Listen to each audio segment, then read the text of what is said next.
Hey everyone, Wayne here. Still kind of under the weather, so I thought maybe I would re-release an interview we did about 2 years ago, June of 2021, with Ben Van Kerkwyk. And he is the founder and creator of UnchartedX, the YouTube channel, with doing documentaries about Egypt and Peru and all these megalithic sites. So I've decided that his interview was so good back a couple years ago, and the conversations that we had about the Younger Dryas Impact Theory, Egypt, the boxes at Saqqara, places like that, that I wanted to re-release the video here on YouTube of our interview. So without further ado, everybody, this is Ben Van Kerkwyk from UnchartedX, and we're going to just get right into it. Thanks, everybody, and we'll be talking to you soon.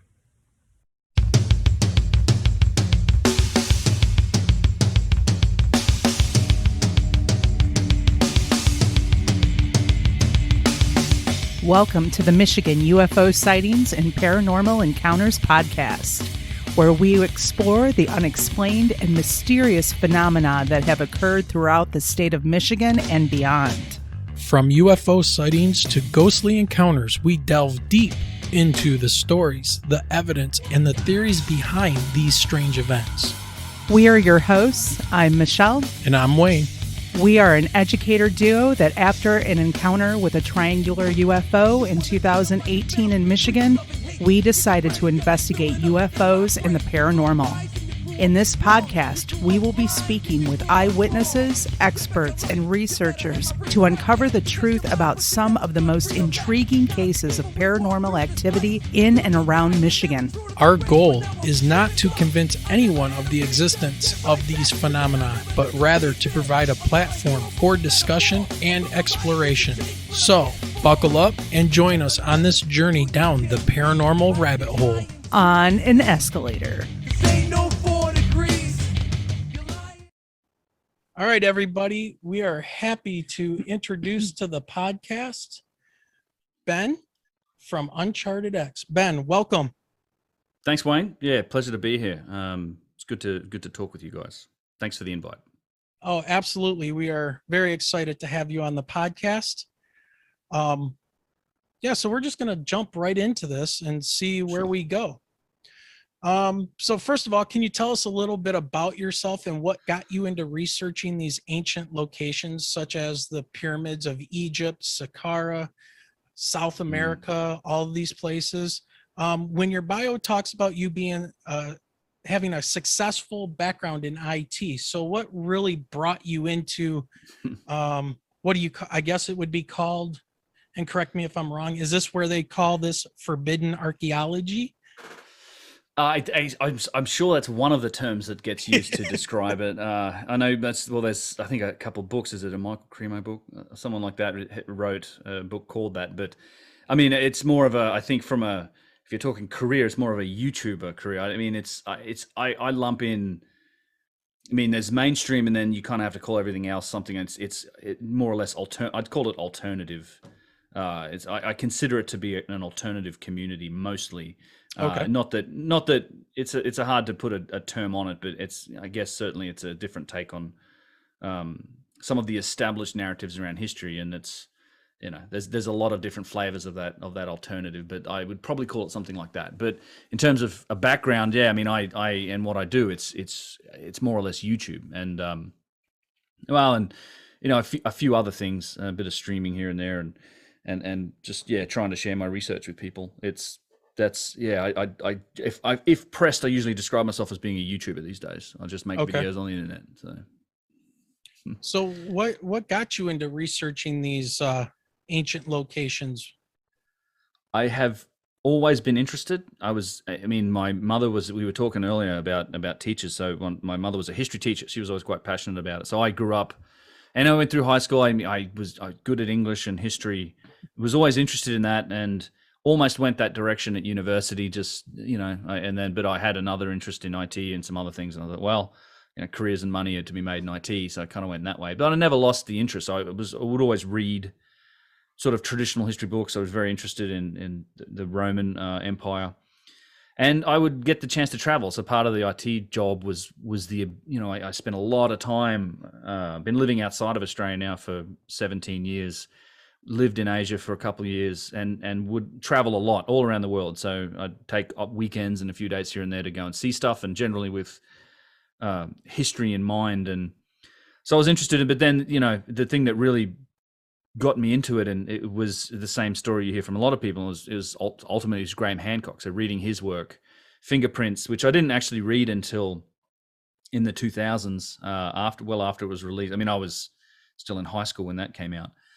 But that ultimately got me into it, and I sort of got interested in Graham's work, followed him, and I saw one of his appearances on kind of I think the Rogan Experience podcast. It was his first appearance there was just fantastic, and he also had the whole consciousness side to his work, which I found also very interesting. Now, I knew nothing about at that time, so I went down that rabbit hole. But I kind of followed Graham, and then a tweet popped up. He tweeted and said, "Hey, I'm going to Peru and Bolivia for a couple of weeks. Anyone want to come along?" And I was, shut up and take my money immediately. And, I jumped on it, and that was absolutely, yeah, that was 2013. And so I spent a couple of weeks in Peru and Bolivia with Graham Hancock. Brian Forrester, it was a trip with him as well. I didn't know who Brian was at the time, and that crowd and just it opened my eyes to a lot of things, and I was just blown away because Graham did a number of presentations and everyone in that group was all switched on. I love these sort of tours because, you almost the crowd's a little self-selecting when people sign up to do stuff based on authors and perspectives. And I've enjoyed those sort of tours. So yeah, that really sucked me in. And then when the chance came up a couple of years later to join him again in Egypt, I jumped on that. So, and that was 2015 was my first trip to Egypt. And then I was done. I was still working and interested, but I just progressively got more engaged, and I was taking more and more time off work to travel, and just absolutely fascinated by these topics and wanting to do more research. And then had the harebrained scheme with a friend of mine while in Egypt we felt that there was room for either a documentary or some form of content, the new medium. I honestly thought that there's so much good information. It's been around for a long time too. There's guys that came before Graham as well, and this has been an idea that's been around for a long time. But typically it's stuff that's buried in books, and you have to be very engaged and interested in the topic to get to it. And I just thought there was a way, there was room for someone to take some of those concepts from those books and combine it with a fresh look at these sites, and then present it in that new medium.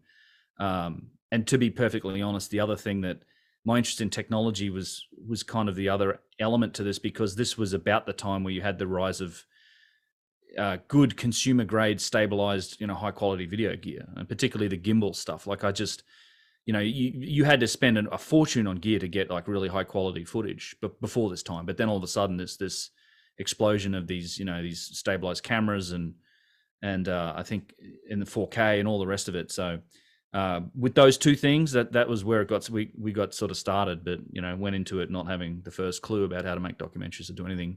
I'd done some video editing and things, but you just kind of end up, I think in YouTube and the internet video is kind of a natural progression, because I do want to write a book, and that's I've been working on that, but nonfiction's tough. You have to either write the best book or you have to create an audience. So YouTube, it's a natural place to start then building an audience, and then I couldn't indefinitely just sustain myself. I eventually quit my work to go do this. We spent a couple of years trying to get a library of material, traveling around, filming in a lot of places. I still use a lot of that material. I've been traveling obviously since then, but and then you get there with like, well, you need to make it sustainable and stuff, and that's that YouTube model. Like I originally thought, let's make a documentary, but how do you make a documentary? Right. It's the whole Hollywood and just film studios and selling film, and that's a whole different world. So yeah, but that's the long way around of getting into it. There was Hancock, and then my own interest, and then the opportunity came up to try it out, and I tried it out, and it's kind of gotten to a point where it's relatively sustainable, and I'm gonna ride the ship until it sinks, more or less. I really enjoy it. I feel very privileged to get to do something like this that I very much enjoy doing, and then I'm just stunned, and I have a lot of gratitude for the people that choose to support me, because it's you have to it's not just YouTube, and I'm not like that big on YouTube where it's sustainable purely through YouTube. So that's why I push like the value for value model, and it's my long suffering wife as well. Yeah. Well, you've Yeah. also started on Twitch and streaming on Twitch, which I think is really cool because people get to come in and see, like I come into your Twitch channels and watch your work, and people can see what it's like in the time that you have to invest to make these videos. And these videos, by the way, everybody, are not just shot with a phone and really bad audio and this, these are high quality. I thought they were real documentaries. Not that they're not real documentaries, but when I first ran into them, I think the first video I ever saw was the boxes at Saqqara, and was just blown away because nobody ever talks about these things that are there, and that's why I think there's a waking knowledge out there for people to learn about this stuff. And I think you and is it Jimmy from Brighter Insight? Is that Bright Insight? Yeah. Bright Insight, right? Yeah. So some great stuff out there. So Mike, another question I had for you off of your bio, it talks about your interest in high technology in ancient times. Now, usually when people say something like that, immediately people go to lasers, anti-gravity machines, and all of this stuff. Can you give us the definition of what you mean by high technology? Yeah, that's actually I should probably try to define that at some point in my work as well, because I don't typically mean anything specific. What I am talking about with mostly what I investigate is it's the evidence for technology that's generally way beyond what the dynastic Egyptians and other ancient cultures as we know them would have been capable of with the primitive tools and capabilities that we know that they had. And I say primitive, it's relative to us today, I guess. And that's the general view that mainstream history takes on them. We have, it's a little bit of the arrogance of anthropology in general is you have to kind of take yourself up and look and be able to and consider yourself superior to be able to judge and determine the capabilities of previous civilizations or other people. These things happen, but in general, it's the evidence for objects, and I think for technology that the high technology that was required to manufacture and make a lot of these things, and well beyond sort of the hand tools, copper chisels, pounding stones, flint knives. There's a lot of it's in that direction. But I do include some of those things you mentioned, like as possibilities. One of the things that I usually am pretty clear about is that a lot of this stuff and it's sort of this like, what were the pyramids, if they were functional, what were they for? I don't speculate a lot. I do, and when I do speculate, I try to be real clear about it. But I'm not kind of claiming that I know what it was or how it was done. Mostly what I'm trying to show is that our established story of history that explains it is incorrect. Like it's, and I think it's demonstrably and provably incorrect when you get into some of the details of the engineering and the objects, and you talk to the experts, the actual experts with construction and engineering and stone carving and stone masonry, those types of things. That's one of the bugbears I have with, I guess, mainstream archaeology and Egyptology in particular is that if something is ancient, then all of a sudden that makes the archaeologist the expert on it. And they kind of claim expertise over that entire domain of everything. But in reality, we should be talking to engineers about engineering problems and construction experts about the construction problems and so on and so forth with stone carvers. Because, I think I mentioned this in my last video, you don't ask the archaeologist to design the chair that he's sitting in. But if it's an ancient chair, he's going to tell you that he knows best how it was built. And that's one of the other real interesting elements to it for me is that, talking to experts, and it's almost invariably, I enjoy going to Egypt with engineers and people that really understand what some of this stuff takes. And they just, more often than not, they'll find the orthodox explanations for things to be entirely laughable. Now, some of it boggles the mind too. And I'm not ruling out things like, anti-gravity in the past. Correct. In fact, I do go so far as to say that I think a lot of these objects were functional. And again, I think they were functional before history as we know it ever arose. But what that function is up to speculation. You know, Chris Dunn's got a great theory on the Giza pyramids as a power plant. I think that's and his theory kind of encompasses all of the elements of it.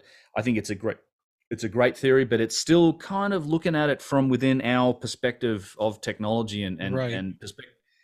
I spent a lot of time trying to explain perspective on technology, and my background's in technology as a technologist, and you know, it's a simple exercise to think about the context and try to understand how we look at things and how our perspective shapes what we see and how we judge it. And all you have to do is ask yourself is, you know, do you think we'll know more about the world in 100 years, in 1,000 years? You could consider the rate of technological advance since like the 80s, which a lot of people I'm sure remember, like the pre-internet and then into the internet and phones and everything. Like there's a huge, tremendous rate of knowledge and increase, a ramp that we're on as a species. And I'm sure that we'll know more. So it stands to reason that there are answers and things that are outside of our understanding, outside of our technological domain. You know, we have this electrochemical approach to problem solving as a species. And I think there are other methods and other technological domains that I think some of these answers and some of these sites may well fit into.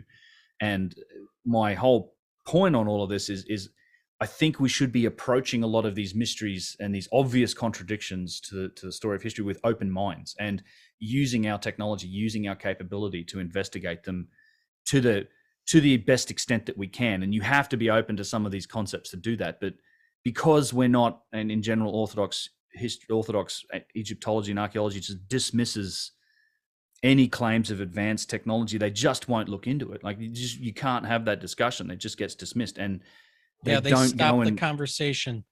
yeah, and they don't go and investigate it. Like it boggles my brain to this day, as far as I know, nobody has taken a high definition lidar scanner or and scan some of these objects. Like actually, let's determine the degree of precision that is in these things once and for all. Let's drag a ground penetrating radar across all of the Giza plateau. You know, we don't do it. And I mean, I was on tour last year in when was it? November, December. And you know, some of our people in our group had the latest iPhone, which has, you know, a basic lidar scanning capability. It's not too bad. It's down to a couple millimeter of definition, but it's no professional piece of equipment. And I think we were probably the first group to actually 3D scan some of those boxes in the Serapeum. I mean, I have some of those scans, and they're not, you know, again, what we need is the real high definition scans from like the professional level gear. But that seems such like a layup to me. Like, why don't we go and define these things and scan them and try and learn some more about them? But it doesn't happen. So a lot of my work is trying to get at the truth by spreading the knowledge that, hey, a lot of this stuff's way more advanced than we can explain within the context of our current version of history. Why don't we try and get to the truth by investigating it with an open mind?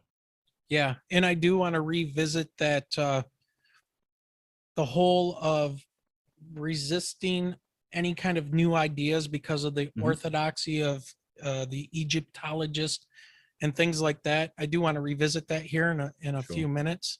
What about your first trip to an ancient site? Was that with Graham Hancock? And what were your first impressions when you saw the ancient site? Which one? Anything? Your first one. Your very first one? Yeah. I think what that might have been. It was Rome or it was China. Like there was, and parts of China. It depends what you mean by ancient as well. Like I've been fascinated by history. And you know, ancient is, I think there's various flavors of it. What I have found to be quite remarkable, like even Rome, I love Rome, and I very much enjoyed spending time around there and looking at it. But there's a connection to that culture that we can make sense of and imagine ourselves being part of that isn't there when you look at some of the stuff in South America, for example, or Egypt.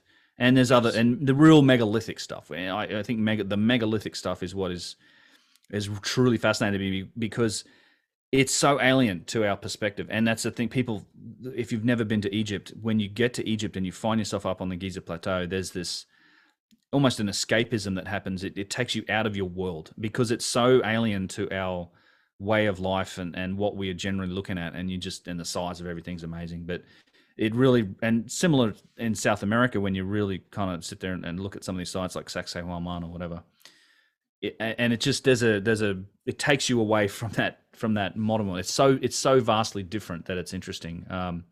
But the first, like that, I guess my first megalithic stuff was unless China or Rome would count, probably South America in 2013. Was that when and you I've been went back with there a number Graham? of times. Yeah, it was. That was my Okay. first trip down to Peru and Bolivia. Yep. And what was the first site that you stepped out on, that megalithic site, and blew you away? I mean, Sacsayhuaman probably. I mean, Yeah. there was we hit a couple, and that's, it's easy to get to. You sort of fly into Cusco and drive up there, or you can just about walk up there, to be honest. And I think that was probably one of the earlier spots that we got to. But there's a number of highlights in South America. There's a lot of different sites to see. A couple of lesser known ones that I've always been a big fan of: Napa Huaca, sometimes also called Napa Inglesia, which is this little cave. It's a very remote spot that not many people visit, but has some of the most astonishing carved bluestone, which is granite, artifacts in it. It actually shares some angles and some similarities with the Great Pyramid. Very megalithic, also a very good example of how the later cultures, the Inca, would respect and revere and replicate some of the megalithic work. And I kind of, to preface that, I firmly believe that there was a megalithic culture that existed long ago in South America, and then a huge gap of time post cataclysm likely took place where there wasn't very many people. But when the Inca rolled into that part of Peru, from the south they came up. I think they found an abandoned megalithic city in Cusco, and then they settled there, and they set that as their kind of seat of power, and they renovated and reused a lot of this stuff and built on top of it. And I think the evidence for that type of renovation work is very evident in South America. Okay. Yeah, it's insane. But yeah, probably Sacsayhuaman was probably one of the first, but there's a whole bunch of them around Cusco, and Cusco itself is an amazing city. It's full of megalithic stuff. Right. Okay. Moving back to Egypt, the boxes they call it tombs, right? But Saqqara, sarcophagi. Yeah. At what is known as the Serapeum. Can you give us a little bit of information about what your research revealed with those things? And if anybody doesn't know what I'm talking about, this is where you got to go to unchartedx.com, and you got to watch these videos. So, being an audio podcast, everybody, I know it's difficult to probably picture these in your brain without any common reference, but go to his videos and check these things out for sure. But Ben, I've got a whole series on my YouTube, like a playlist of videos about the Serapeum. It is my favorite site in Egypt. It's a remarkable site, and again, not that many people visit it. It was shut for a long time, undergoing renovations from the Department of Antiquities, which is cool. But it's at a high level. There's nothing to see on the surface. It's an underground series of massive galleries and chambers cut into the limestone bedrock at Saqqara. It's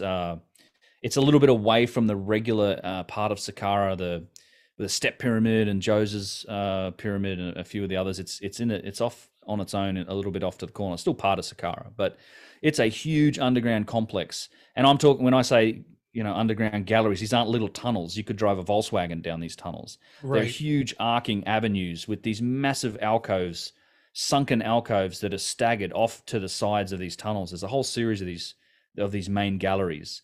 And in these galleries, in fact, on the whole side, there's 24 of them. They're the biggest single piece granite boxes. And in fact, there's, there's syenite and granodiorite, and there's a number of different materials, but in general, extremely hard stone. These are single piece, massive, massive boxes that, combined with their lids, some of them weigh up to around 100 tons. And they show no end of signatures of very advanced construction and manufacturing techniques, very high degrees of precision. There's evidence for machining on these lids. They're polished down to a mirror finish. And I should say that a lot of it's, I mean, I've been researching the site and the work of others, and I've done some of my own little bits of measuring, but far and away, you know, I stand on the shoulders of other people that have actually done the small amount of kind of metrology that we have on this site. Guys like Chris Dunn, for example. I also, you know, I reference a lot of the archaeologists from the past, guys like Flinders Petrie, but Chris Dunn is kind of, I consider him to be somewhat of like Flinders Petrie's modern successor in terms of him being an engineer that takes an engineering approach to these things, and he's done quite a bit of work looking at these boxes, and some of their features are absolutely insane. Like there's, you know, you have these huge big flat wall surfaces that are flat and perfectly flat to within thousandths of an inch. You have, you know, the angles, so the right angle between like a side wall and a back wall in these boxes are perfect 90 degrees, again to within thousandths of an inch, measured with sort of high precision tools, things like straight edges and precision squares. And this becomes an interesting relative geometry challenge too, because the boxes are perfect end to end. So in some cases, these boxes, I mean, you're talking about internal walls that are 10 feet apart on like the long axis, and those walls are perfectly perpendicular with each other and flat. And it's just, and again, remember, this is a single piece box. It was carved from a single piece of stone. So Right. it's hollowed out and then shaped. And if you screw up anywhere, you've got to, you know, you got to change the geometry of the whole box. There's we could spend 2 hours just talking about these boxes, and Right. and in my videos, I've probably got more than 2 hours talking about them. But Yeah. they're remarkable bits of evidence for ancient high technology, I think, and advanced capability. Because there's really, I consider there's a couple of like main aspects to this, and these are, you know, there's the obvious, there's the evidence for you kind of have all three signs that I consider as main signs for something being requiring a form of advanced technology. And the first one is evidence for machining. So we actually have tool marks on some objects around Egypt, things like circular saws, high-speed tubular drills, and advanced forms of cutting through the stone. Those are existent. I think those can't be explained with the regular methods. I don't believe anybody's shown that they can. And we have a little bit of that in some of these boxes, although in most cases the boxes in the Serapeum have been polished to a point where you don't have any marks left on them at all. The other piece of evidence is precision, and these certainly have that in spades. Really, you can spend a lot of time talking about the various aspects of high precision. And again, you don't. This is stuff that we would struggle to make. You know, we can make with computer guided tools today to get to those levels of precision, but you just simply can't achieve some of these levels of precision with hand tools. And then the third aspect that I think is a real indicator is the sheer size and mass of some of these objects. Now, it is possible to move 100 tons outside and with primitive methods, but you have a real challenge in the Serapeum because, I mean, the biggest box in here, you've got less than a foot of clearance in the tunnels. You simply cannot fit the manpower in there to move that. And in my videos, we go through some of the math, how these boxes got into these chambers, and then they're not even just in these alcoves, are sunken alcoves. So they're actually off the main path. That they drop down about 6 feet, and they're perfectly centered in these alcoves, all 24 of them. How they got down in there is an absolute mystery, and nobody's been able to sufficiently explain it. You certainly couldn't do it with any form of manual labor, and absolutely couldn't do it with the methods that we know the ancient Egyptians used, because they weren't big users of animals, and they, you know, not a lot of even early on, like they weren't even supposed to have had access to the wheel. So there's a lot of mystery to the Serapeum, and I think it's just chock-a-block full of like smoking gun proof for ancient high technology. Plus, you know, what is it? They're not. No one's found anything in these boxes. They were all found open when it was discovered, I think in the 1850s by Auguste Mariette, except for one box which was sealed and closed. He used dynamite on it to blow it up. Is that the one that's broken in the corner? Yeah, the big busted one that's in Yeah. the corner. And absolutely nothing on the inside. So Right. you know, nobody's found anything on there. There's one box that's got a bunch of writing on it that's a bunch of chicken scratch, which is a whole other topic that I get into, that the writing doesn't remotely match the technology of the boxes, but that's how they date the site. It's based on this crappy writing that's basically been, the box has been vandalized. Almost like, but that's, yeah. Now, what does the orthodoxy say about what these were? Well, they're labeled as bull sarcophagi. So for the Apis bull, which was a sacred creature to the dynastic Egyptians, and they were known to mummify and bury bulls. And there's been, even in like the second pyramid, in one of in the box in there, they found bull bones. They found plenty of, and they've got plenty of mummified Apis bulls. However, it's important with the Serapeum to realize that no bull remains or any bones, there's no bull in the Serapeum. What they did find nearby is an area called the Lesser Galleries, which doesn't connect to the Serapeum. It is a much like more primitive set of tunnels, something that's totally doable by the dynastic Egyptians. And in those tunnels, they found wooden crates with bull bones in them, and it's nearby. And so they kind of smear this explanation of. It also has something to do with the name. There's an Apis bull. I have a video with Yusuf talking through the translation and how I think some of the glyphs that are on there help them determine, or at least make the judgment that these are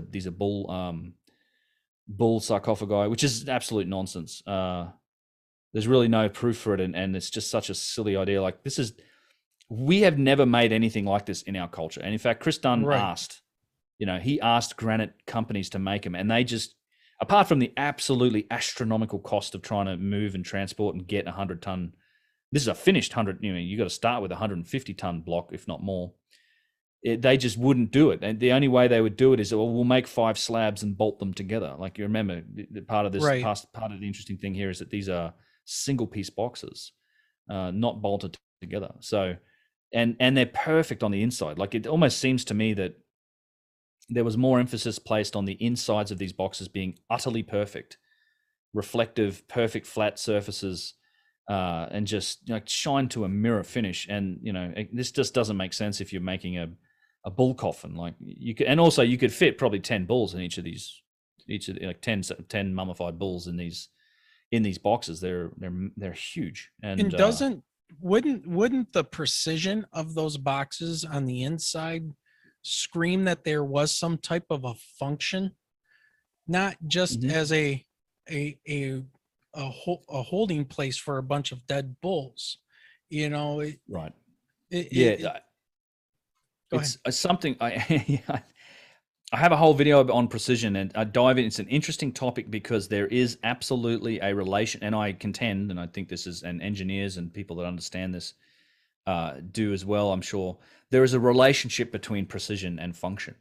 There is a cost to developing precision, and with the degree of precision that we're talking about with these boxes, it's a prohibitive cost. It's extremely expensive to develop that capability to be able to do this type of precise work. Therefore, you only ever do it in order to gain some sort of functional return. There's any number of examples. Like, there's a fantastic book about, I forget, I've got it here somewhere, about precision, and how precision sort of shaped the modern world, and a lot of it got started with things like watchmaking and even cannon manufacture, naval cannons. We eventually got to the point of being like realizing that you had to be pretty precise with how you bored those things out, and it had a massive impact on performance, and then also accurate timekeeping. Precision has shaped the modern world, but we only do it for the return of a function. Like, good example is microprocessors, integrated circuits. Like, we're getting down to like 3 nanometer process now, which is incredible, and it costs billions and billions of dollars to develop this capability, but we only do it because there's a massive return in shrinking the power footprint down to that size. So that's one thing I contend is there's a degree of precision in this stuff indicates that there is some function, or at least there was a function that was being chased in order to develop that capability. Because once we have the capability, once your manufacturing process develops capability to deliver these sort of precision results, then that's just what it delivers. So a good example is like vehicles today. Like, we've just panel gaps from American cars in the 60s to what they are now is there. And you guys are in Detroit, you're probably well aware of it. Like this, we've gotten far more precise in this stuff, and that's because our manufacturing capabilities have gotten better. And again, that we've done that because we've been chasing a specific return on some sort of function. So yeah, I absolutely think that this place was functional. I had no idea what it was for. There's a lot of other clues that you can go through in how that it seemed to be functional, in that it was very, very important to the builders of this that these boxes were solid. There was no cracks in them, and they would go to the extent of So a lot of these stones have small cracks on the surface, they would scoop out cracks. They would empty cracks. So a lot of these boxes have these like egg-shaped or eggshell sort of divots dug into them and chunks missing from them on the outsides. None of this on the inside, by the way. On the outsides, they have all these divots dug into them, and all of these non-flat surfaces are also perfectly polished, which must have been an absolute pain in the butt, unless you had some easy way of polishing it. But I think they were chasing that so there wasn't any cracks. And there's a huge box that's in an off-limits area of this site that I've been into, one of the biggest boxes there, and it's kind of parked in this back corner. It's not finished, and I think it was parked there because it has this giant crack in it, and they went, well, it's cracked, we can't use it. Which is, of course, if you're just burying balls in it and you're closing it up, who cares if it's got a few cracks in it? Like even small cracks you can't see. So that's another clue that there was some functionality required. These boxes had to be solid and could withstand vibration, perhaps. I don't know. They're also faceted in terms, like flat surfaces, like a gemstone. They're cut in all these different flat angles. So there's these sharp corners on them. They're not necessarily symmetrical or anything, but they seem to have been faceted for some reason.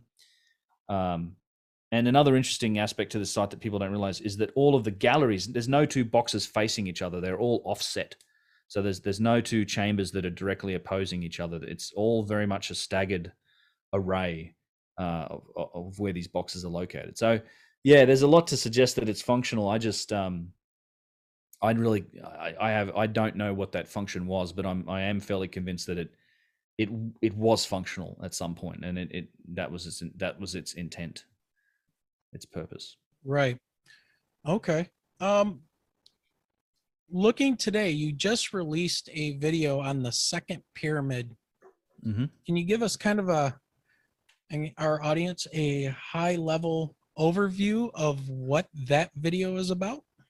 Sure. Yeah, it's always a relief to get a video out. And I've been working on this one for a couple of months, and it's something I've been thinking about for a few years, actually, the middle pyramid. So the second pyramid, the middle pyramid, Khephren pyramid, Mountain of the West, is that right? Mountain of the West, that's another term. Yeah, it's been known as, it was actually known as the Great Pyramid as well at one point. Although the name switched over to the Great Pyramid as we know it. But yeah, so I think there's a lot. So one of the things people just assume, and you read in the book, oh, this was built by Khafra, and Khafra also is the guy that supposedly built the Sphinx and everything. And it's, in fact, what's interesting about it, people I guess not everybody knows, but pyramids don't stand alone; they have a complex. And in the case of, these complex includes a lot of other buildings and structures. And in the case of the middle pyramid, because it sits in the middle of the Great Pyramid and the third, I guess, the smaller pyramid that's attributed to Menkaure. These are all 4th dynasty pyramids. These are all supposedly like one generation after the other guys that built them too. The Middle Pyramids complex includes the very famous Sphinx and the Valley Temple. That is like some of the highlights that you'll see if you go to Egypt. And these are massively megalithic structures. It also includes the causeway, the main huge causeway that's, it's 500 meters long, that connects the pyramid to the Sphinx and the Valley Temple. And there's another megalithic structure up there with the pyramid called the Pyramid Temple, also called the Mortuary Temple, because it's all supposedly a tomb. But what's interesting about the Middle Pyramid is the dating and the attribution to Khafra is actually, there's very little that suggests that. And this is, there's not a single hieroglyphic mark on the pyramid. No mummies have been found. So the video is all about an investigation into it, because I think there's a lot to suggest that, not only do I think that the Middle Pyramid likely came before the Great Pyramid, which is contrary to, I guess, the orthodox story of history, which says that the Great Pyramid, the biggest one, the best one, was the first one, which is, of course, how, civilizations work and technology progresses. Sure. Right? We do our best work up front, and then don't ever manage to repeat it, which is the great contradiction of the story of ancient Egypt altogether, actually. The Old Kingdom, they popped out of nowhere and made everything incredibly well, and then just declined for 3,000 years, which is absolutely the opposite to how every other civilization has ever worked. But, I think that pyramid complex may have been there before the Great Pyramid, and I also think it's quite likely far older than the dynastic Egyptian civilization. And I run through a lot of the different signs that point to that, some of the evidence for it, and kind of make the case. But it's a good dig into some of the structures, and there's a few things up there that people may not realize. Some of the engineering features of that pyramid are astonishing. One of my favorite things about it is that it's actually been built into the side of a sloping hillside. So, one of the craziest parts of the whole story of history, which is the idea that these pyramids took 20 years to build. And it's kind of ridiculous when you start to do the math on that, like how many blocks there were. It's like 2.5 million blocks, and it's more than 5 million tons of stone, and a lot of and on the middle pyramid you've got a lot of granite. That it was all cased in granite. You're talking about tens of thousands of tons of granite, and all that stuff has to come from more than 500 miles away, and it works out to something like 1 block every 2 minutes for a sustained period of 20 years, and that's just assuming you build the pyramid. Right. But the thing is, you've probably got years, if not a decade worth of work in the bedrock before you can build this pyramid, because these guys had to carve out a massive enclosure that on one end is 30 plus feet deep, and then flatten the ground, and then on the eastern side build it up. So they had to put these huge foundation tiles in the ground to level the ground again on the downslope side.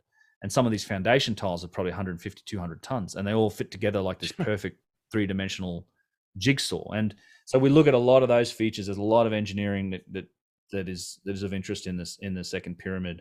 And my next video, well, at some point here, will be part 2 to that, because I in an hour managed to do about half of the things that I wanted to do. So it was all done with hammers, copper chisels, and that's right, pounding stones, right? Yep, diorite pounders, copper chisels, and flint chisels too. So I like to make fun of the copper chisel thing. It's just because copper chisels won't do anything to granite. But to be truthful, that flint was another element that was used, and that you can slowly work away at you find a harder tool. But yeah, no iron, no steel.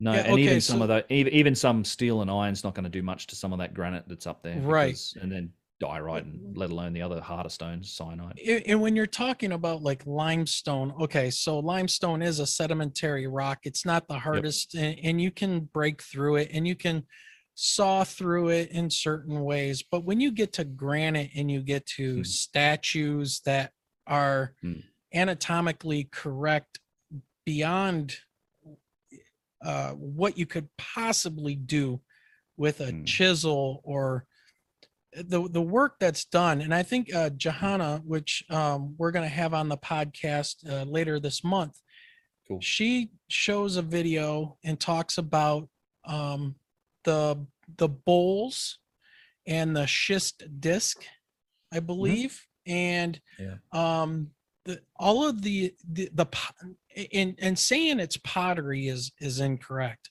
because that would give you the impression that somebody's got some clay on a spinning tabletop and you're manipulating it while it's wet. These are granite. Granite's like on Mohs hardness scale of like 0 to 10 is somewhere close to 8 or 9. It's a 7, 6 and 7. Yeah.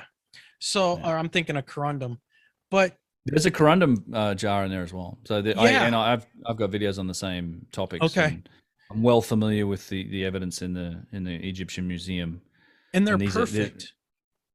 So utterly symmetrical. I have one of my recent videos was about the precision stone vases, and particularly the step pyramid, because 40,000 of these were found, or more actually than 40,000 were found beneath the step pyramid, which is a 3rd dynasty structure. So again, the earliest parts of the Egyptian time frame. And in fact, the schist disc, which is, very well known, notorious almost, as a people sort of interpret it and think it's made for all sorts of different functions. I think it's possible it was made to make rope, but some people think it's an acoustic device, or whatever you think it is.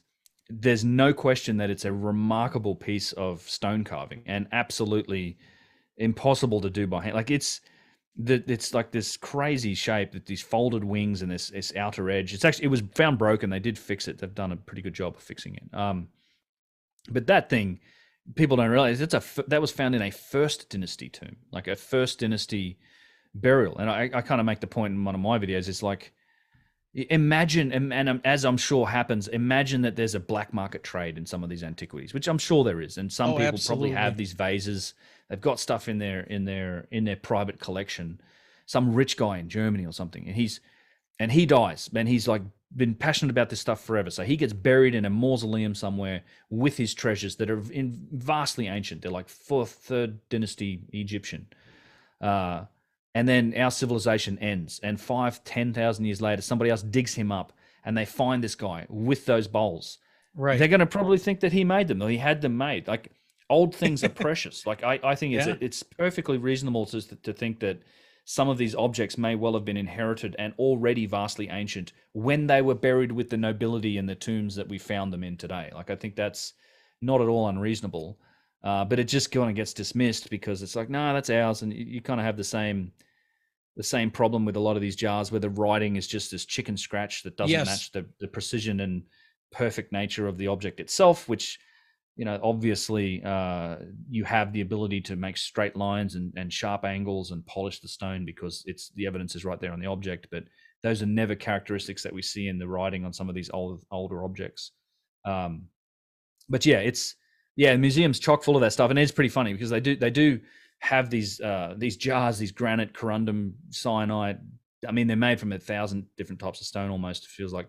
They've got them in the display cabinets next to clay pottery. Like, it's literally lined right up next to this super primitive pottery stuff. And I mean, one of my favorite little objects in the museum is this little tube. It's a tube of lapis lazuli, which is quite a difficult stone. In fact, there's not really any known quarries for this in Egypt. It must have come from somewhere else, perhaps Russia. There's a lot of stone like that, actually. So stuff has been traded and come in from a distance. Right. Mm-hmm. And it's labeled. It's in a case. It's got this gold sheath, and it's this hollow, perfectly machined sort of little tube of lapis lazuli. Very much a precision object. And it's in this display case with bone ornaments and beads and little chunks of pottery, and it's simply just labeled pre-dynastic because it was found in a pre-dynastic tomb. Well, they're taking advantage. They're taking advantage of people's ignorance that, they don't understand the hardness of these materials. They don't understand how difficult it can be to work these materials. And when you see a granite pot that is very small, imperfect, right next to a piece of clay pottery, it's the same thing. Yeah, and it comes back to some of the problems with the way that we determine this story of history, and really this is right an institutional problem because the Egyptology in general does not concern itself with the manufacturing and how these things were made. They just don't. That's not their expertise. I mean, Egyptology, it's not a hard science. It's closer to like language studies and arts. I mean, it is, and they, to give everyone the credit, they do a fantastic job of understanding the dynastic Egyptian civilization, daily life, how it functioned, like their afterlife. We know a tremendous amount thanks to Egyptology and the writing and all this interpretation. But these guys don't really concern themselves with the manufacturing of these objects, and they'll say so. Like, they're more concerned with what's written on them, and that's kind of how we go. And one of my major points is that it just becomes super obvious once you start looking and seeing it, that the technology of the writing just doesn't match the technology that's evident in the objects themselves, and it's very difficult to then say that the same person did them. And that really opens up that possibility that some of these objects are old, or they've been inherited and then later claimed and written on, which we know happened also. Like, this is a known practice in dynastic Egypt, particularly in the Middle Kingdom, with guys like Ramses II and his son Merenptah. They were notorious for taking older statues and older monuments. And remember, this is thousands of years older than them, back to the Old Kingdom. And they would sort of chisel off those names and put their own names on there. And there's no end of examples and evidence for this. And in a lot of cases, we just determine that, no, that's Ramses' statue. It's a statue of him. But there's, it's clearly evident that there's these other names that have then been figured out were on here, and they were, hundreds, if not thousands of years older than him. But it's just, we just don't, there's a lacking element of technology and a lack of willingness to, I think, to engage in some of these discussions in Orthodox Egyptology. And I think it's understandable to some degree, but there's a real blinkered situation going on with that at the moment. And you can extend it to beyond technology to things like adjacent fields of science. Like they just ignore the evidence that comes to us now from genetics research. They ignore the evidence that comes to us from, catastrophism and climate history, the Younger Dryas, the extension of the human timeline, all these things that should be having a dramatic impact on the story of our past kind of just get ignored because of their implications. And it's the Right. same thing with the technology. They have such strong implications for the story of history that I think a lot of these guys feel threatened by it, honestly, because I often equate the mainstream archaeology and history story to it's like religion. It's a lot of these guys that have tenure, they have authority, the professors, they write the textbooks. They're an expert at a story. It's a loose interpretation of incomplete evidence. That's what history is. We should always be looking for new evidence and trying to see how this affects. It's like a murder trial that never ends. Right. But in the same way that priests are the expert on a story in the Bible, or that they're the that's where, and their whole authority, their sense of personal power and sense of self is tied up in this story, and their place as the expert on it. I think that's where a lot of these tenured sort of ivory tower academics that scoff and look down their noses at anything alternative, that it's the same thing. They're the experts at the story, and if you start threatening the story, you'll start to threaten them, and that's why you get the whole lack of engagement, and they don't want to talk about it, and it's very difficult to have any sort of rational debate or discussion. And that's just the situation. And then it gets exacerbated by the nature of the internet and the fact that any idiot on there like me can say stuff now. And you end up with a very defensive establishment field that just dismiss stuff. And yes, I do also like to point out that this hasn't always been the case. I mean, guys like Petrie and Belzoni and even Mariette and the guys that were really enthusiastic with dynamite before them, they knew when they were, and quite often admitted when they were looking at stuff they didn't understand or they thought was vastly ancient, didn't match the story of history, and they'd say so.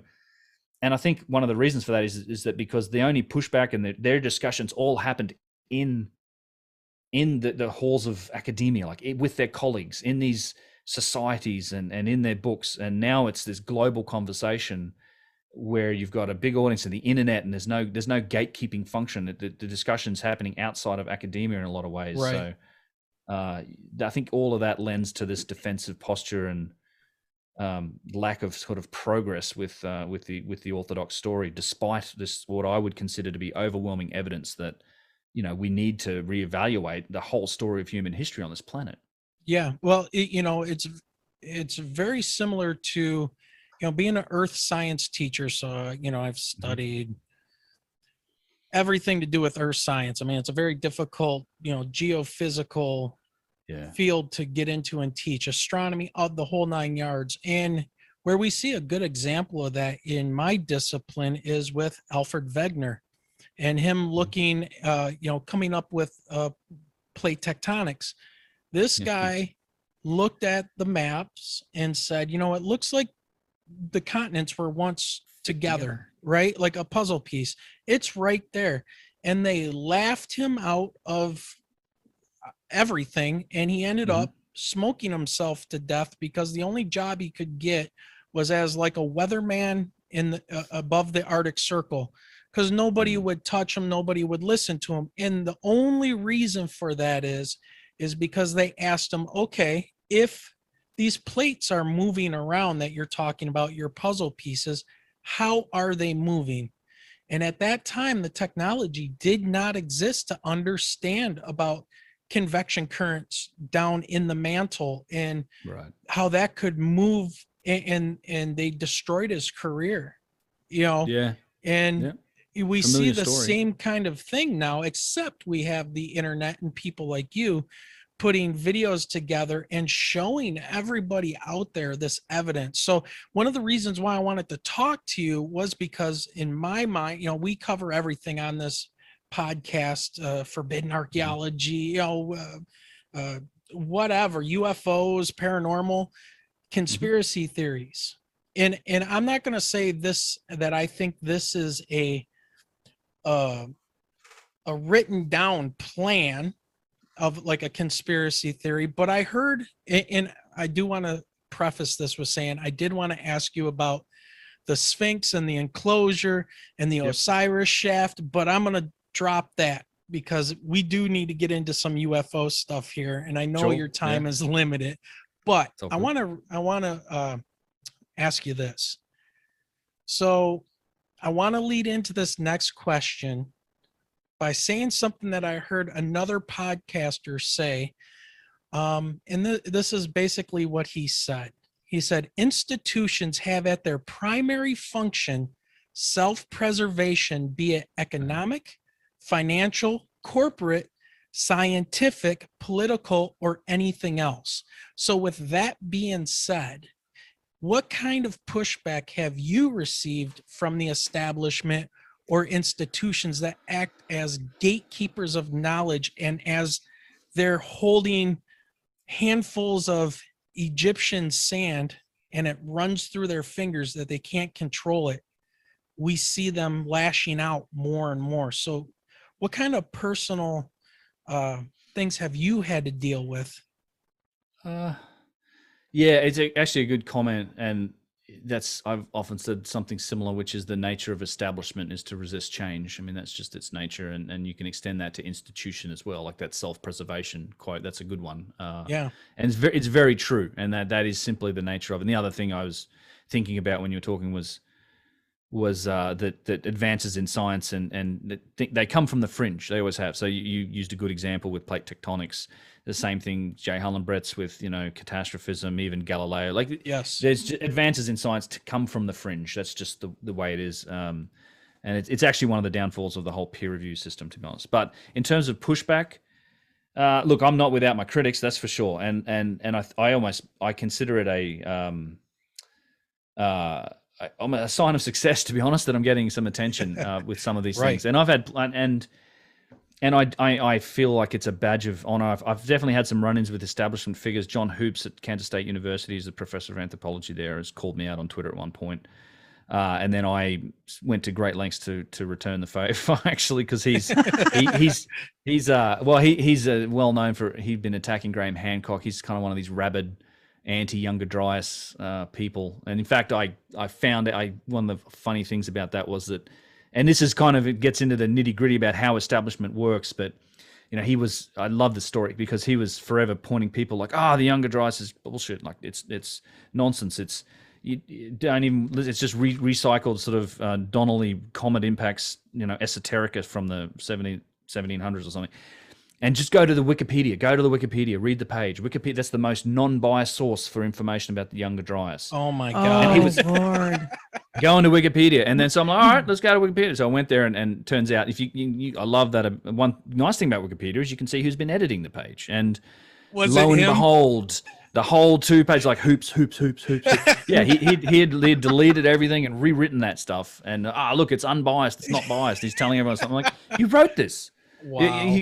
Like unbelievable. And he was calling with the Younger Dryas, there's 250 plus now peer-reviewed scientific papers. There are a lot of very well-credentialed mainstream scientists, guys that work in paleoclimatology and a lot of impact-related sort of sciences, and looking at impact proxies and nanodiamonds and magnetic spherules, all this, the whole mat layer that's associated with that period of time 13,000 years ago.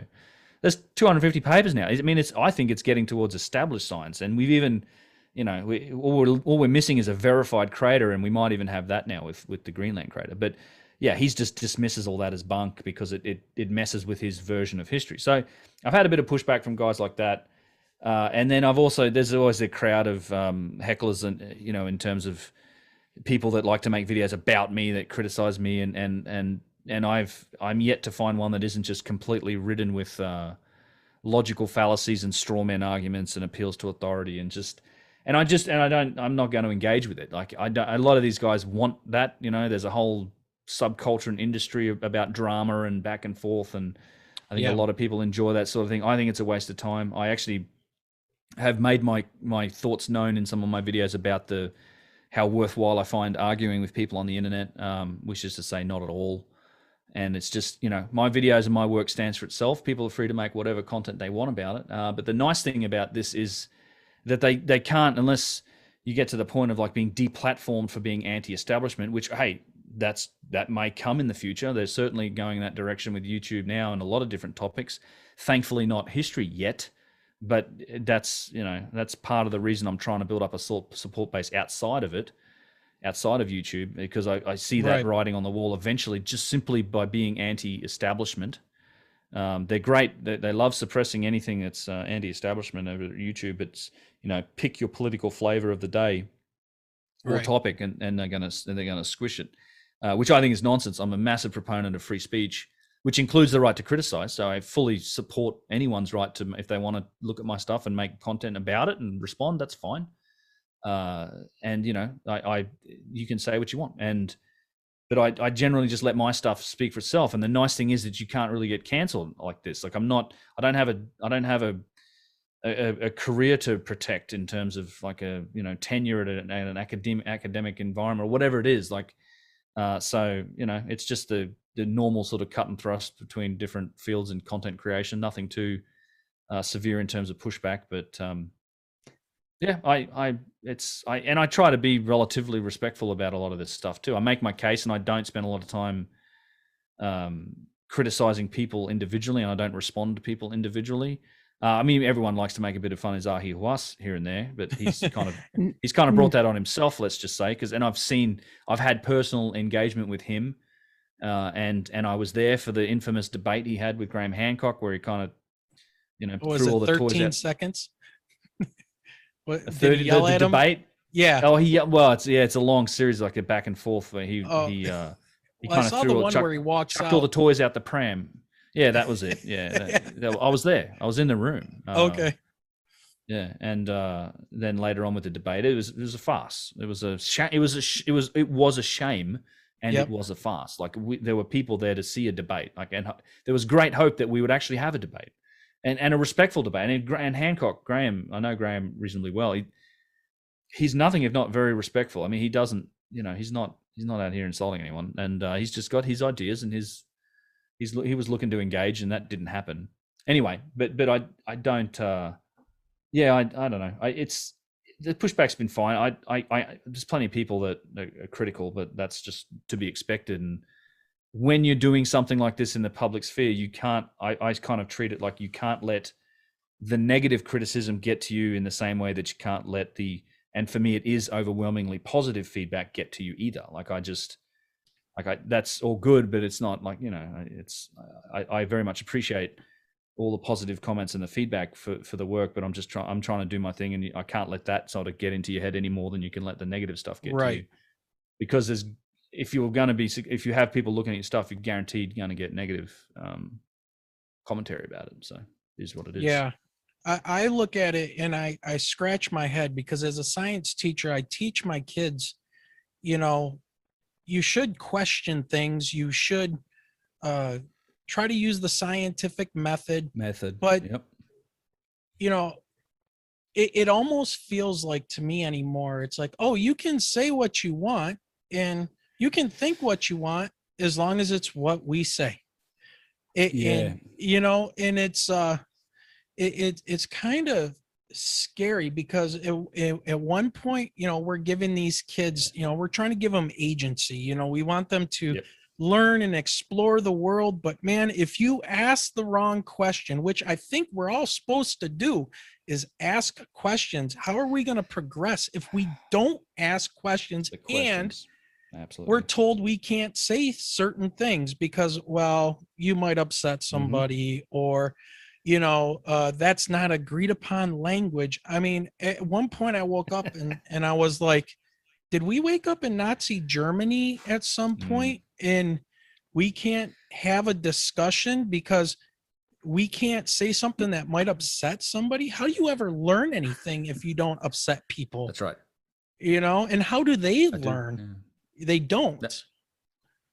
How do they learn? 100%. They go to Wikipedia, obviously. Yeah. So do the professors, and they write it. Wow.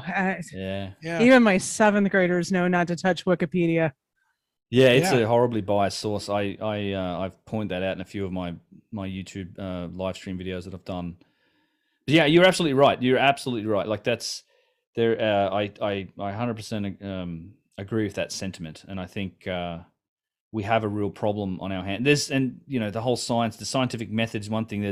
It's being turned into I think there's a good comment I heard from a I forgot, God, it's someone from like Hoover Institute fellow. It wasn't Tom Sowell, it was someone else, but had talked about that a lot of like religion and science is replacing religion as this belief system, and a lot of people like believe in science, and it's just simply not a belief system. It's a method for evaluating the world. Like there's you're anti-science, you're against it. No, the nature of science, and it's neither is it a consensus sport, by the way. But right, and we would still be on a flat Earth if that was the case. But I still believe that. But you're absolutely right in that things like universities in particular, but that's places like that are supposed to challenge you. And that's right. Yeah, this limiting of ideas and even words. I'm against all of it. I'm very much a proponent of free speech, and you don't have any right not to be offended, as far as I'm concerned. You'll be okay. Toughen up, sugar. Like it's. Like if getting offended is not the end of the world, and the best response to speech you don't like is more speech. Yeah, and that's how we progress and learn. Ideas get tested in that marketplace of ideas. Things rise and fail. They get tested, they fail, and you can often take some measure of truth or some measure of progress from even bad ideas. Like that's the right. Nature of progress, and we're kind of arbitrarily cutting ourselves off at the knees, and I think coddling almost entire generations away from conflict and things like that. We have to learn to be able to deal with that sort of stuff as human beings, and be able to deal with ideas we don't like and handle them and respond to them. Like that's, yeah, I share all of you. We could probably talk for hours about this too, but yeah. I share your opinions on that stuff for sure.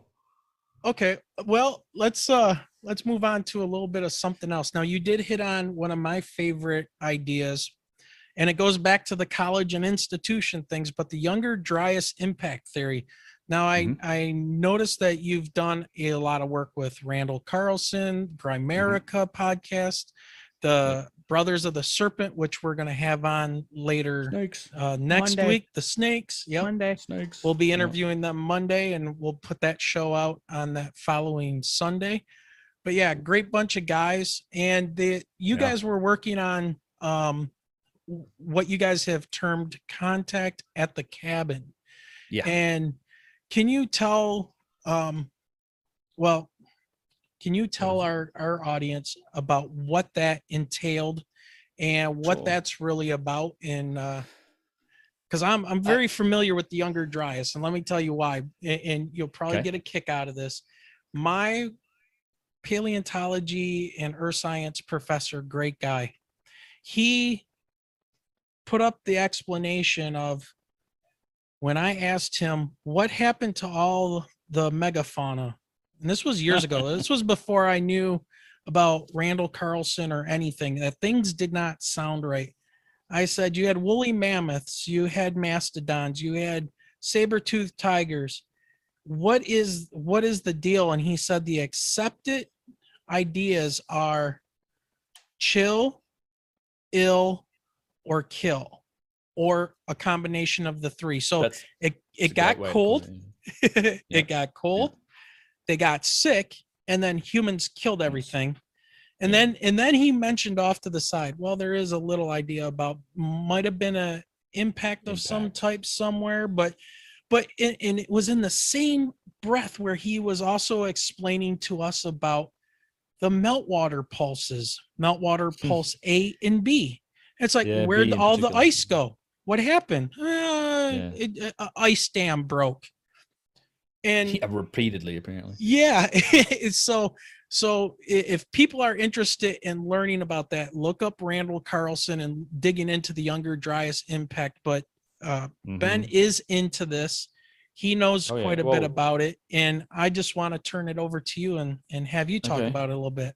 Well, sure. We'll get to Contact the Cabin too, and Randall. I mean, I'm a huge fan of Randall. Very privileged to have gotten to know him a little bit in the last year or so. But and I've done a couple podcasts with him. He's great. He's a fountain of knowledge. But so actually, that's the funny that the chill kind of falls into it too. But right, there's a tremendous number of kind of what would you say? I guess coincidences around that period of time that sort of make it a very interesting period of history. But few people really, I think, realize that there's been a massive cataclysm on the planet, and that's when I was talking about the 250 peer-reviewed papers. Yes. Earlier, I mean, those are in support of the Younger Dryas cosmic impact theory or hypothesis, which is what it is. I think it's very close to becoming established science. But yeah, as you said, it's kind of that period is 12,800 years ago to 11,600 years ago.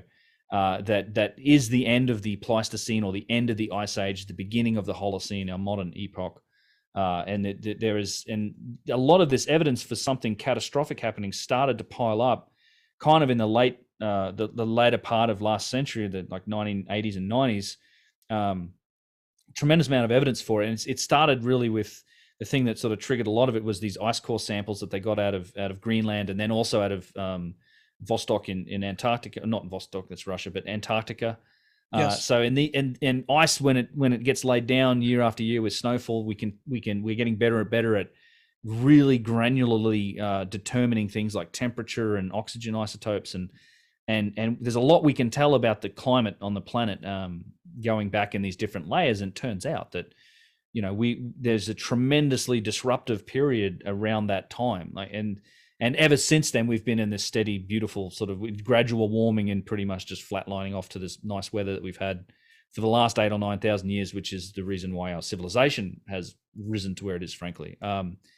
But so there's this, that's where it started. And then it wasn't until 2005 that the first paper came out that really went and looked at, hey, there is tremendous evidence now in the strata layers around the planet for impact proxies. And these are exactly what they sound like. They're proxies. They're indicators of an impact. The shock quartz, right? Right. So yeah, they're nanodiamonds. Nanodiamonds, yeah, shock synthesized nanodiamonds, the magnetic spherules, the extraterrestrial platinum and iridium. There's a black matte layer. There's also evidence of like 10% of the biomass on the planet burning around that point. And this is in a layer that's a well-defined and well kind of good province, if you like, for this layer and where it relates in terms of dating. Funny story. They actually went to a lot of archaeological sites in the US to do this, and because the Clovis layer, the Clovis people, as that's that 13,000 year date, they went to a lot of these established sites to get this data. But now we have evidence for this in more than 50 sites in the US, as well as sites in South America, in Chile, in South Africa, all show the same thing. There was something happened, massive correlation to this proxy to this impact. All of this microscopic evidence in these layers in the soil. Oh, by the way, also this giant megafauna extinction around the same time, and that was equivalent. Like, people think, oh, I was over-hunting. It's absolute rubbish, because it's ridiculous. The amount of species that went extinct is the equivalent of the number of large species that are alive today. Literally half of the megafauna got eradicated in a very short period of time, right down to 2 species of birds. And so if you're telling me that sort of small roving bands of Paleo-Indian hunters are responsible for this, it's nonsense. They were eating dire wolves. They were eating saber-toothed short-faced bears. The short-faced bear, which made human snacks. Yeah, that's what we were hunting. Some of the most savage, largest creatures. Like, there's no, we didn't manage to do it even with guns. And right. So, and then the other thing you mentioned also is, all the ice melted all of a sudden, these huge meltwater pulses. And in this period, sea levels rose 350 odd feet in a fairly short order. And there's other, there's a lot of dynamics. And so where Randall sits in this is he looks at the other angle of evidence for this, which I would classify kind of the big scale, the geological evidence for catastrophe and catastrophism, and these massive, massive floods on the orders of magnitude beyond anything we've ever could imagine. And he spent his life kind of researching this and moving that discussion forward, because he also stands on the shoulders of predecessors like J. Harlan Brett's, and this is where the channeled scablands comes into it. This is the scablands of eastern Washington state, which was essentially a giant floodplain that was created in a period of a couple of weeks as a result of these absolutely monstrous, catastrophic floods at the end of the last ice age, most likely 1 or 2 of them.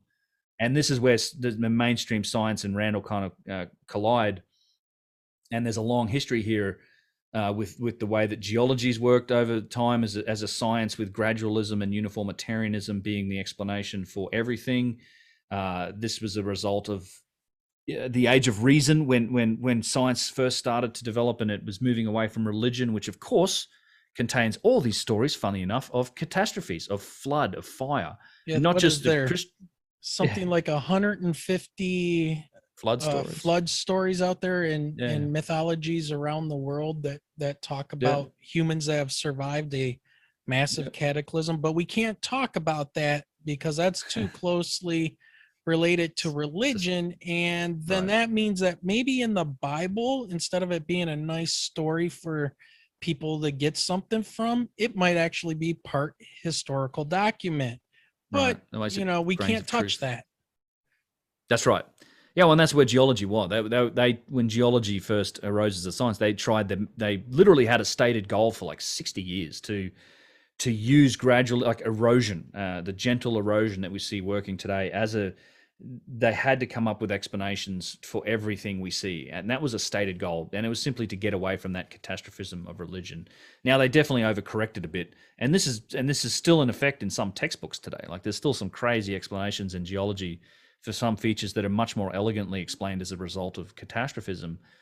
And that's what the scablands are. That's what Randall looks at, and he's an incredibly intelligent guy. He's a genius, honestly, and he reads a lot of these papers. He's up to date on all this. And so, Contact at the Cabins is a group of a couple of friends of mine, podcasters. We got together. They had done this in the past. This has been a group. I've just recently joined them, and I will be going on future trips. But it's a chance for people to get out into the field with Randall and with other experts. Into places like the Channeled Scablands, but also other places, and spend a week going through this evidence, like talking and getting into it, looking at the evidence firsthand, looking at these landscapes. And I've got a lot of this on captured on my videos. I cover the evidence for catastrophe in religions across the planet. I've got videos on all of this stuff, but by far and away, some of the most spectacular stuff is the Channeled Scablands and kind of the evidence for widespread flooding and massive cataclysm, because that's what happens. As far as I'm concerned, like we're a species with amnesia. That's a great term that Graham Hancock popularized. Yes. And our species, we went through a giant sort of knockout blow only 13,000 years ago, and as a species, we've been here maybe 350, 400,000 years at a minimum. There's a chance that we've been here significantly longer when you look at some of the DNA and genetic evidence, but in terms of human remains, that's where we're at now. We used to think we were 50,000 years old. Then it went to 110. Now it's 300 to 400 based on the latest finds. Yep. And history and civilization as we know it arose in the last 6,000 years. It's nonsense. Right. And that kind of goes with my thinking of the ancient technology or high technology. It's like, if you look what humans have done just in the last 150, 200 years, and we've been on this planet with our brain size and everything for the last, okay, let's be conservative, 200,000 years. All right. Sure. What possibly could we have come up with? I mean, obviously we had somebody built the pyramids to precision. Somebody knew how to make granite boxes to precision. They were not, well, they might have been hunter gatherers maybe after a cataclysm, but it makes no sense to sit there and say, and by the way, when you talk about the sea level changing after the end of the last ice age, 350, 400 feet, that's all your continental shelf. And people love to live next to water. 10 million square miles. Yeah. So just gone, just gone. So, and that's where we should be looking. And that's not an area that we look though. That's we drill it.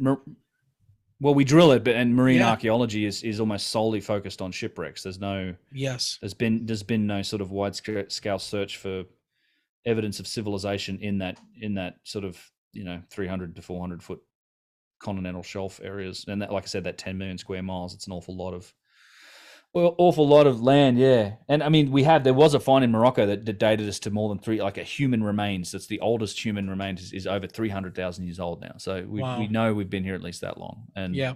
yeah, I mean, the ideas with the DNA evidence is that we split with a common ancestor with the Neanderthals somewhere around the 800 to 900,000 year range. Like that's where they think that might have occurred.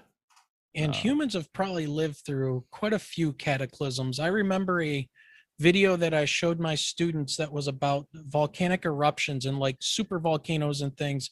And about 76,000 years ago, they were talking about how humans were down to about the last anywhere from 5,000 to 15,000 wandering Africa just trying to survive.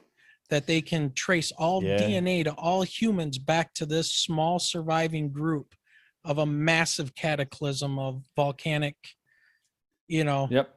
So it's out there. There's actually a Y chromosome bottleneck around the Younger Dryas as well. This is new evidence. This only just came out.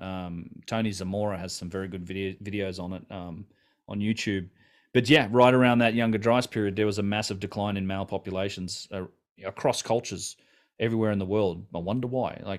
Right. Yeah, and as you say, I think we are the survivors, and that happens to be the story. That's always that almost every culture. I mean, you can't really find one that doesn't have a story like that. That ancient or modern religion, for that matter, that doesn't talk about our ancestors going through some form of world-ending cataclysm, and then being forced to start again and go again. And it's happened repeatedly, and on a long enough time frame, the chances of it happening again get to 100%. Like these sort of things will happen again, and it's one thing we'll probably survive them, and the hunter-gatherer cultures around the world will survive them. But these are they'll end civilizations, which is kind of my point. Like we've been through cataclysms that would have ended civilizations.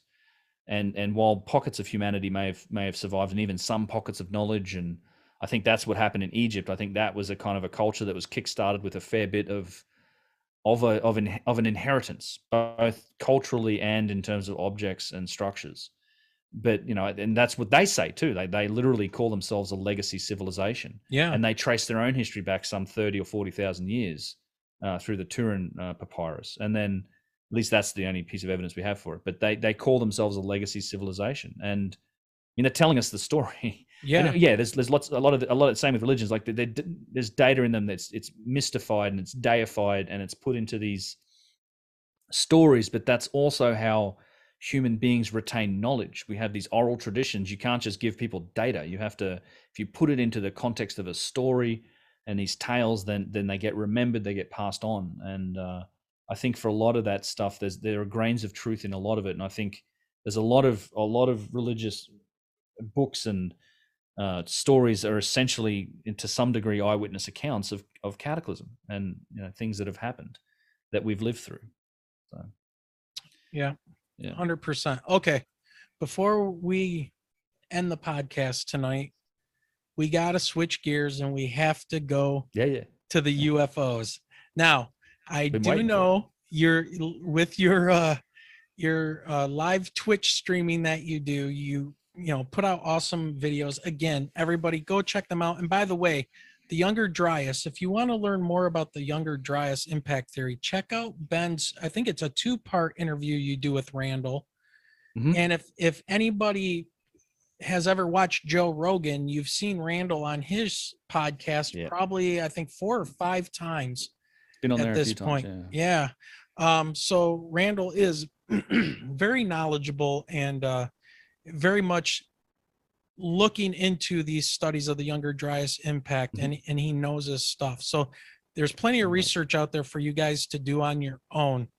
But on Twitch, you were talking last night that you had about a 3-hour video, and there's no way I want to talk to you that long about it because I know you're getting tired. But on Twitch, you talked about UFOs and your ideas between disclosure and what these things might be. Now, I started watching it, okay, but I stopped it because I didn't want to get any bias and just put it out there for you to talk about. So what do you make of all of these UFOs in the news and this upcoming report that is supposedly getting released by the end of this month? And a lot of it's already been leaked, like, well, people aren't going to be that impressed by what you get told, right? Say, yeah, embrace yourself for disappointment on that thing, I'm pretty sure. But yeah. And I'm going to just throw it out there, and we can end with this as if you would like. But whatever. We'll see how we go. The ancient alien hypothesis. Okay. And that's why I like talking about Egypt, because these things seem to cross paths like a bad Ghostbuster movies when they say don't cross the beams. You know, it's like, well, we don't know whole how they industry built doing that. Right. We don't know how the pyramids were made. We don't know this. It was aliens. Right. Right. Well, sure. So Hugh Giorgio. Yeah. Yeah. So what do you make of all of this? Well, so I did do that stream, and it is not. I've never really talked about. It's not something that comes up in my work. So at a high level, I can tell you that I don't need it to explain what we're looking at in terms of megalithic and ancient cultures. I don't think it's involved there. I just don't. I don't need it, and I think that human history is rich enough, and that our past is long enough that we've probably risen to other forms of civilization now. And this is why I wanted to get into it, and I spent a lot of time talking through the context of this in that stream, because that's not to say that I don't find the whole thing entirely plausible, and there's a whole different number of degrees and angles you can take on that. So there's a nuance. First of all, there's a lot of nuance, yeah. right? So at a high level, and I can run through. I'm sure your listeners, if they're familiar with the topic, will understand a lot of these things. So I think the whole intervention theory is quite likely, but a couple different potential flavors of that too. So in terms of how life itself may have been started on the planet, so there's a lot of mystery around that. How DNA kicked off, and as we can talk for days about just DNA and the inherent technology of that. That even though we've had a lot of evolution, DNA itself has never changed as a technology that expresses life. It itself has never changed, and there's still a mystery around how that started. So panspermia, or even the Prometheus model of being seeded, entirely plausible to me. And you've got the other thing I say a lot is that across anyone who thinks long and hard enough about the vastness of space and the depth of time of the universe, I mean, and if you've done any research in the Kepler missions, and just understanding that the life, I'm absolutely certain, and I feel like it's almost a mathematical certainty at this point, that the universe is likely teeming with life, and there's a good chance that some of it has developed quite a long way. So I will say that I find it all very plausible. But at the same time, it's the whole, and this gets to some of the modern phenomena.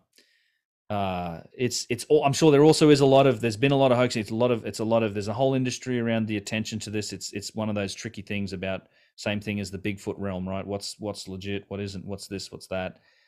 I sort of treat it, and personally for me, it's like, I find it all very plausible, like Roswell, sure. And even before then, there was reports of it.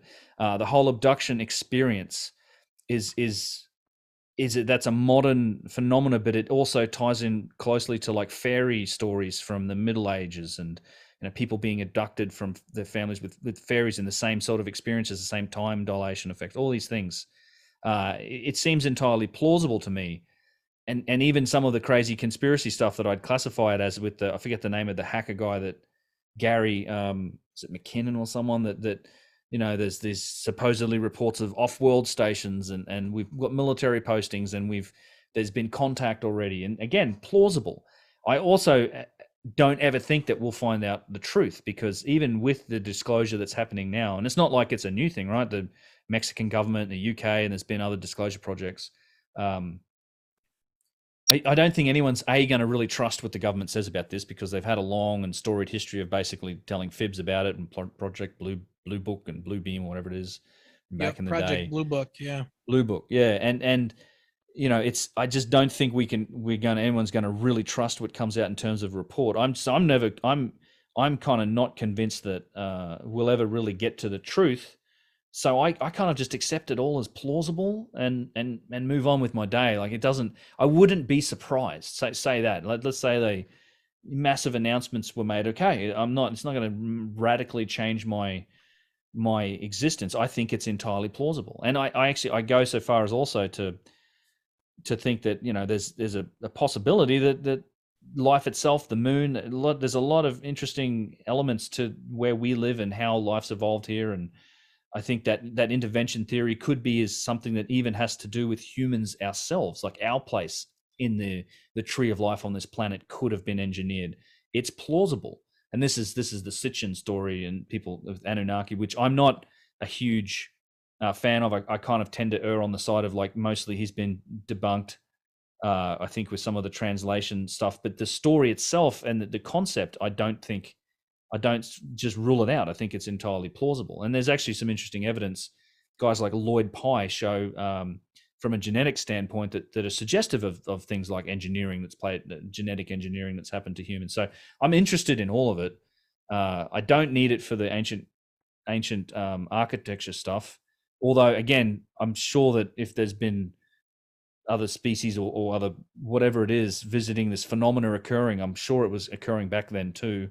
And there's even some evidence that suggests it was.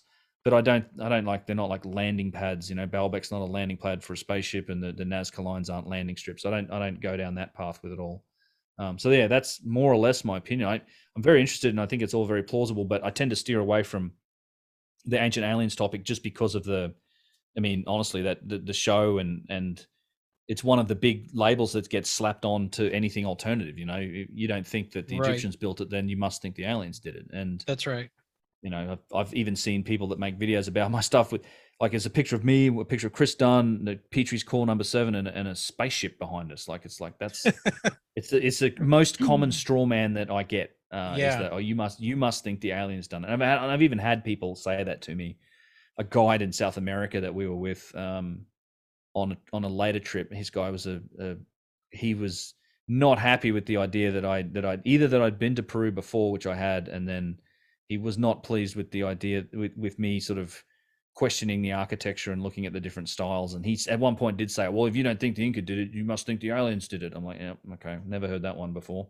Yeah. It's just not possible that there's more nuance to it than that, I suppose.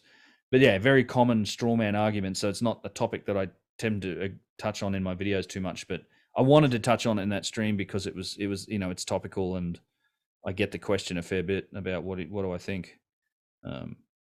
Yeah, I think the universe is a strange place, and I think it's all very plausible. And you know, I'm just open-minded to it, and I'm not so much seeking. I don't think I'm ever going to find the answer. Honestly, I think it is.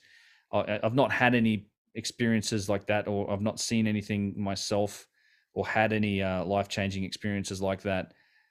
So yeah, but I'm open-minded to it all. You know, whether it's interdimensional or, you know, like intergalactic or time travel, it's us from the future. Who knows? There's a million different theories about this stuff. Right. Or it's coming from the deep oceans. I don't know. But yeah, a lot of this stuff's plausible. Yeah, I think. especially a lot that we're hearing now from the Navy.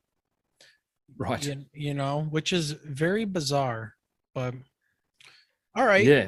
Some of the sensor videos are interesting. Yeah, I've been paying attention to it. So I mean, yeah, there's a lot going on. There's either some really crazy advanced drone projects, or even sensor spoofing projects, or who knows what going on. But or it's something else, you know. Right. I'm just like, I wouldn't hold my breath for an honest answer. Correct. All right, so ending question. So you already answered one of them, was if you had any experience with any UFOs or UAPs or anything like that in all your travels. And no, I have a Celestron 8-inch telescope back here, and I do have a big field of view. I go out media watching quite a bit on my back hill here, and yeah, I can't say that I've had that experience. Okay. What about any like paranormal experiences, such as ghosts, spirits, any of that? No, I can't say that I have. I just don't. And I'm also, though, it's a funny thing. I don't dream either. So there's like, I think a lot of that with either. Really? Yeah, so people have, yeah, it's weird. Very rarely, like a handful of times in my life. That's I've always interesting. had this. I go to sleep and I wake. I just don't dream.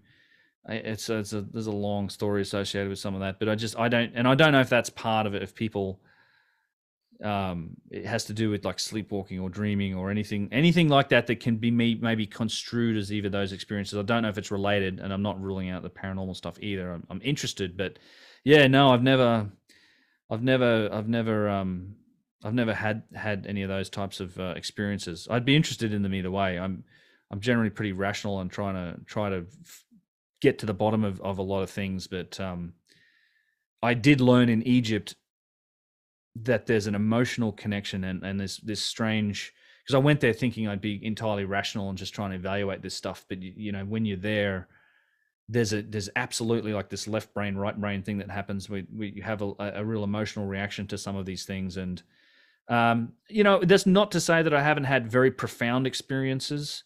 I've had a few of those, and I'm a big believer in like the benefit of properly used psychedelics, and you know, whether it's whatever DMT or psilocybin. I think that's actually has a strong relation to our history. And there's a very interesting book called The Immortality Key that's come out recently. Brian Marescu, who Graham Hancock took on the Rogan show. And I like Hancock's work in that space too. And I've gone down a little bit of that path myself too, and I've had those profound experiences. But I wouldn't describe them as paranormal, but absolutely profound as well. I mean, at the same time. I know there's some colleges, like some high level, I want to say Yale or anyway, there are some professors that are seriously looking into why do people have these same kind of DMT trips. Yeah, Strassman did a lot of work on it. Yeah, so it's very interesting that we seem to be going back a little bit in time, where they were messing with psychedelics in the 50s and 60s and all that, and ESP training, and you know, now it seems like we're coming full circle again. All right, so last question for you is the 3 creepiest places that you ever visited that just made you extremely, besides this podcast, made you extremely uncomfortable, and you just had to get out of there. Goldman Sachs. There you go. Right. It gives everybody the creeps. The Heart of Darkness. Well, yeah, I mean, I used to say as part of the, when I, in IT, I did actually eventually, like, I'm not working with these guys anymore. I wasn't interested. But in terms of ancient, honestly, yeah, Goldman Sachs, some of the places in China. But yeah, I would classify it as, I felt just dirty being in there helping those guys. It's a tough one to answer. In terms of ancient sites, let me think. It was a, I guess, creepy is like, and I'm not, you know? Yeah, I heard Jimmy talking about that at some of these places. I really don't. I'm usually quite excited to be in places, and I'm not at all scared by the like dark places and the Curse of the Pharaoh. Any of that. No, I quite enjoy like there's a mastaba in my Doom called Mastaba 17, and you got to get like down and crawl through this dirt passage, and it's very tight and squeezy, but it's just it was revelatory getting in there for me. It wasn't creepy at all. I mean, I have to say, like Zone X, which is a not very well known place above Cusco near Sacsayhuaman. That's a bunch of like caves and some of those types of things. I guess you'd probably describe that as being relatively creepy, but I don't. You know, I've heard people say that like the Osiris shaft was a bit creepy. I didn't. I'm fascinated by it. I don't. It's hard for me to say any of those places would be really creepy. And I mean, I've been exploring in the catacombs on the Sacsayhuaman in rooms just filled up with human bones, you know, and human remains and things. I'm just not like, nope, that's fine. Like I'm good with that. Like that's just they're massive necropolises. Wasn't there human bones down at the bottom of or at least on the second level of the Osiris shaft that were kind of people didn't understand what that was about? They're everywhere there. You just bone people. I mean, I have videos and it's little clips I have scattered in some of my content. But yeah, I've gotten into some places that are kind of off limits and there's catacombs in Saqqara, and also a lot of these places, but you literally have like tons of skulls and like rooms knee deep in full of bones, like just human remains that have just been Wow. piled up in there. Um, and other burials where you've got intact skeletons and things like that. They've been burying people in these places for thousands of years and up until fairly recent times. So it's not we're exploring these giant necropolises. That just doesn't bother me though. I'm not in there taking souvenirs or anything. So, and I'm just passing through looking at the walls more than the bones, I suppose. But it was those are good experiences for me. I enjoyed them. Okay. Awesome. All right, Ben. So before you take off, why don't you tell everybody where they can find you, your social media? What do you got going on that people can check you out? Because you need to check Ben out in his videos. They will change your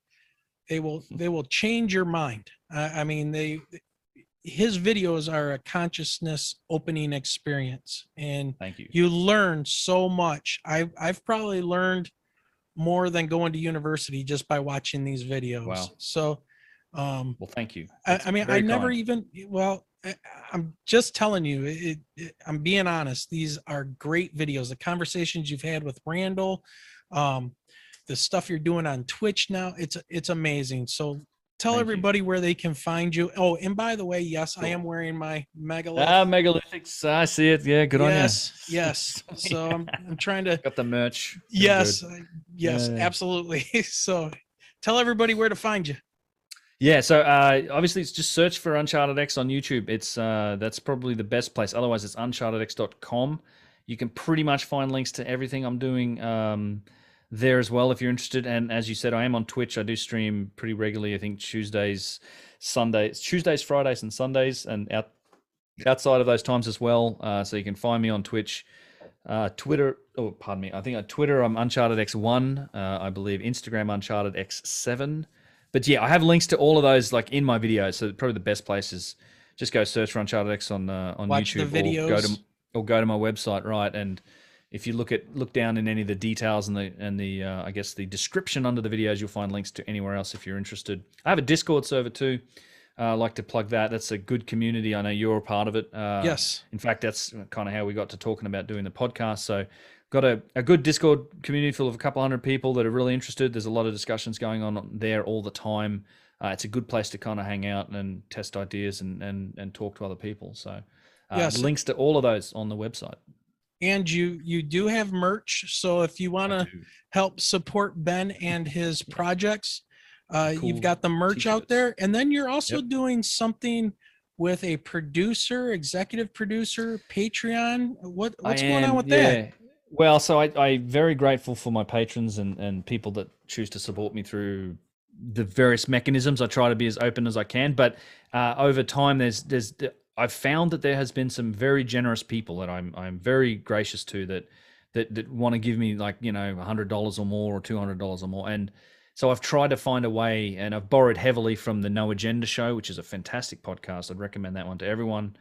I'm a massive fan of those guys, and that's where I get the value for value model from, and where I also get the producership idea from. So it's by way of being able to thank people that do support me in those larger amounts. I give them credits, and the credits work the same way that Hollywood credits work. So producers credits on movies and on TV shows, it's exactly the same thing.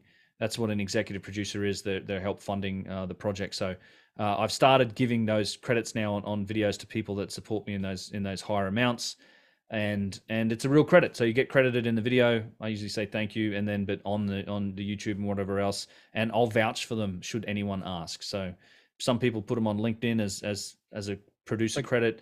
You probably even use them.